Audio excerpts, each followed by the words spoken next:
नमस्कार। कभी सोचा है दुनिया का जो सबसे बड़ा लोकतंत्र है उसका इंजन रूम कैसा दिखता होगा? मतलब वो कौन सी जगह है जहां 1 अरब से ज्यादा लोगों की उम्मीदें, उनकी आकांक्षाएं कानून का रूप ले लेती हैं। आज हम भारतीय संसद की इसी पूरी कार्यप्रणाली को समझने की कोशिश करेंगे।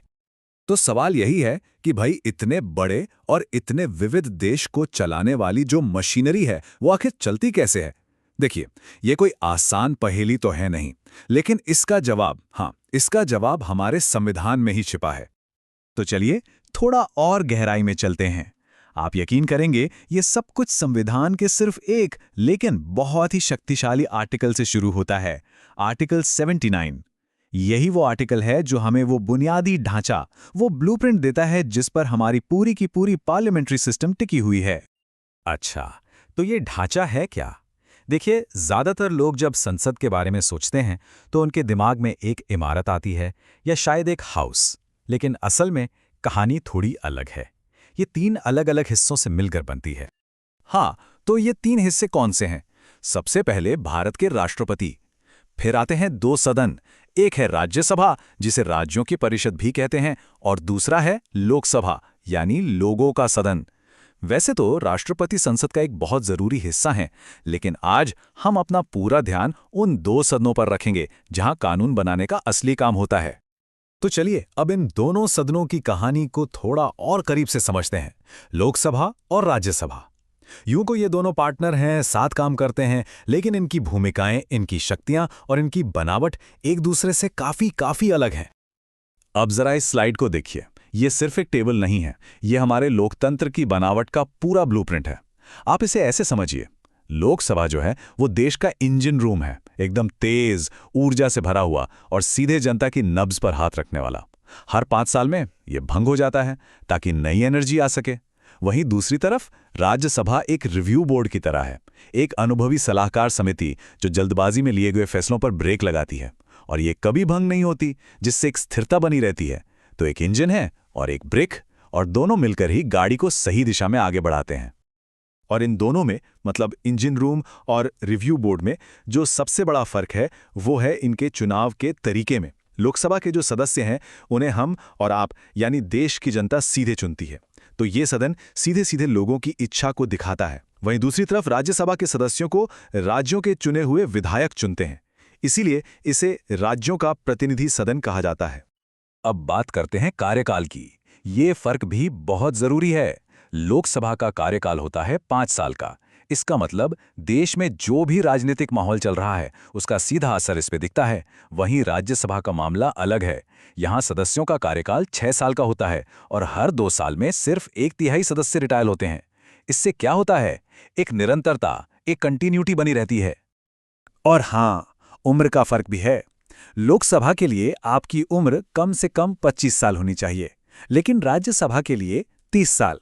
ये भी कहीं ना कहीं राज्यसभा की उस बड़ों के सदन वाली भूमिका को और मजबूत करता है, जहां उम्मीद की जाती है कि सदस्य ज्यादा अनुभवी हों। तो चलिए अब जरा सदन के अंदर चलते हैं और देखते हैं कि रोजमर्रा का कामकाज होता कैसे है। संसद को चलाने के लिए कुछ खास नियम और प्रक्रियाएं हैं, और उन्हें समझना भी बड़ा दिलचस्प है। सबसे पहला और सबसे जरूरी नियम है कोरम। इसका मतलब सीधा सा है, सदन की कोई भी कार्यवाही शुरू करने के लिए कम से कम 10% सदस्यों का वहां मौजूद होना जरूरी है। ये इसलिए है ताकि इतने जरूरी फैसले सिर्फ कुछ मुट्ठी भर लोग मिलकर न ले लें। और फिर आता है शून्यकाल, या जिसे 0 आवर भी कहते हैं। और ये बड़ी कमाल की चीज है। ये हमारी संसदीय प्रक्रिया का एक अपना भारतीय आविष्कार है। दुनिया में आपको और कहीं नहीं मिलेगा। इसमें होता क्या है कि प्रश्नकाल के ठीक बाद कोई भी सदस्य बिना किसी नोटिस के जनता के लिए जरूरी कोई भी मुद्दा उठा सकता है। यही वो वक्त है जो लोकतंत्र को किताबों से निकालकर असल जिंदगी में ले आता है। आमतौर पर संसद साल में 3 बार मिलती है। इन्हें सत्र या सेशन कहते हैं।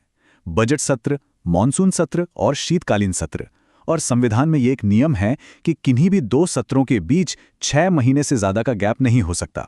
मतलब संसद को नियमित रूप से मिलना ही पड़ेगा। अच्छा, अब तक तो लग रहा है कि दोनों सदन मिलकर काम करते हैं, लेकिन कहानी में एक ट्विस्ट है। कुछ मामलों में एक सदन दूसरे से कहीं ज्यादा शक्तिशाली हो जाता है। चलिए अब इनकी इन स्पेशल पावर्स को समझते हैं।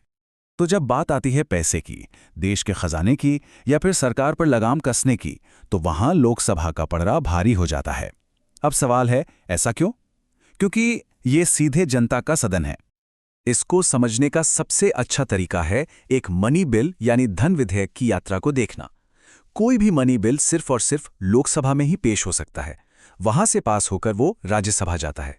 अब राज्यसभा के पास सिर्फ 14 दिन होते हैं, वो उस पर विचार कर सकती है, कुछ सुझाव दे सकती है, लेकिन आखिरी फैसला लोकसभा का ही होता है। वो चाहे तो राज्यसभा के सारे सुझाव मान ले या फिर सबको खारिज कर दे। मतलब पैसे के मामले में बॉस लोकसभा ही है। लेकिन ऐसा मत सोचिए कि सारी ताकत लोकसभा के पास ही है। राज्यसभा के पास भी अपनी 2 सुपर पावर्स हैं, जो कहीं और नहीं हैं। ये शक्तियां केंद्र और राज्यों के बीच संतुलन बनाने के लिए बहुत जरूरी हैं। पहली, अगर देश हित में जरूरी हो तो राज्यसभा संसद को यह अधिकार दे सकती है कि वो किसी राज्य के विषय पर कानून बनाए। और दूसरी, अगर कोई नई ऑल इंडिया सर्विस जैसे IAS या IPS बनानी हो तो उसकी सिफारिश भी सिर्फ राज्यसभा ही कर सकती है। तो फिर इस पूरी थोड़ी जटिल सी लगने वाली व्यवस्था का मतलब क्या है? इसका सार एक बहुत ही खूबसूरत सिद्धांत में छिपा है, चेक्स एंड बैलेंसेस, यानी नियंत्रण और संतुलन। ये सिस्टम ये पक्का करता है कि कोई भी एक हिस्सा, चाहे वो कोई भी सदन हो, बहुत ज्यादा ताकतवर ना बन जाए। और सच कहूं तो ये दिखाता है कि हमारे संविधान बनाने वालों ने कितनी दूर की सोची थी। ये जो 2 सदनों वाला सिस्टम है ना, ये लोकसभा यानी इंजन रूम की सीधी और ताकतवर आवाज और राज्यसभा यानी रिव्यू बोर्ड की सोची समझी समीक्षा के बीच एक कमाल का संतुलन बनाता है। एक सदन जल्दबाजी पर ब्रेक लगाता है तो दूसरा ये पक्का करता है कि जनता की आवाज कभी अनसुनी ना रह जाए। तो चलिए इस चर्चा को एक सवाल पर छोड़ते हैं। एक तरफ है जनता की सीधी इच्छा का प्रतिनिधित्व करने वाली ताकत और दूसरी तरफ है अनुभव पर आधारित एक विचारशील समीक्षा। एक स्वस्थ, मजबूत लोकतंत्र के लिए इन दोनों में से क्या ज्यादा जरूरी है, या फिर असली जादू इन दोनों के संतुलन में ही है? इस पर सोचिएगा जरूर।